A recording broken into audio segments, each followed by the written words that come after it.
AP మంత్రి నాదెండ్ల మనోహర్ మీడియాతో మాట్లాడుతున్నారు. అలా చూద్దాం. క్యాంపెయినింగ్ కానివ్వండి, ఒక చైతన్యం తీసుకోవడం కోసం చేసిన కృషి కానివ్వండి, ఎవరు కూడా మర్చిపోలేం.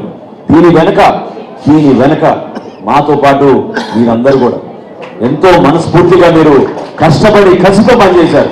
ప్రతి రోడ్డు వేయించారు, కేసులు పెట్టించుకున్నారు, కొట్టించుకున్నారు, ఎంతో మంది అవమానపరిచారు. కానీ మీరు నిలబడ్డారు.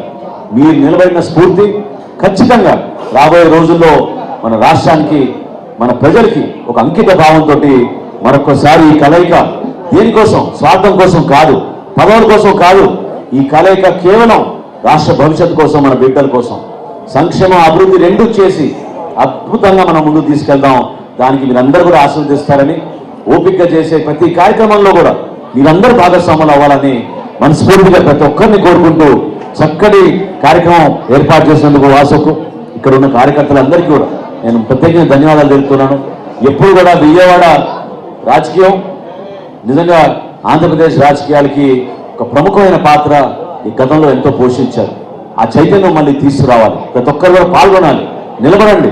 మనం చేసే కార్యక్రమం మన ప్రజల కోసం, కేవలం రాజకీయ లబ్ధి కోసం కాదనే భావన ప్రతి ఒక్కరూ తీసుకొచ్చి ఈ చైతన్యాన్ని నింపమని, కూటమి విజయాన్ని మనందరం కూడా సంతోషంగా ఆనందించి సాయంత్రం ఈరోజు 6 కల్లా ప్రతి గ్రామంలోనూ, ప్రతి వార్డులోనూ, ప్రతి ప్రాంతంలో కూడా మనం అద్భుతంగా టపాకాయలు పేల్చి మన విజయాన్ని మనం మరొకసారి గుర్తు చేసుకుని ప్రజలకి ధన్యవాదాలు తెలుపుకుంటూ కృతజ్ఞత భావంతో కలిసి పనిచేసుకుందామని కోరుకుంటూ నేను మరొకసారి మిమ్మల్ని అందరినీ కూడా మనస్ఫూర్తిగా కొనియాడేది, కలిసి ఉందాం, అద్భుతంగా మన రాష్ట్రాన్ని ముందుకు తీసుకెళ్దాం.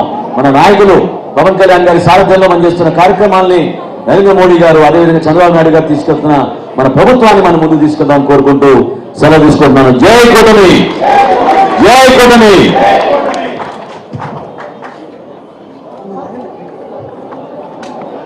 నాయకులు మీ మనసుని ఎంతగానో చక్కగా విషయాన్ని తెలియజేసి ఆకర్షించారు.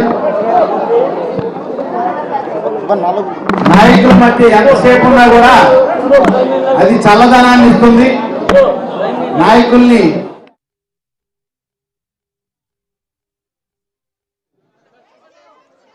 ఈరోజు ఈ రాష్ట్రానికి సంక్రాంతి ఒక మంచి ఆలోచనతో ఈ ముగ్గురిని అందరినీ కూడా ఆలోచింపజేసే విధంగా ఉంది. అమ్మా బాబు కొంచెం అవతల కూడా మీరు ఆ ముగ్గు తప్పుతున్నారు.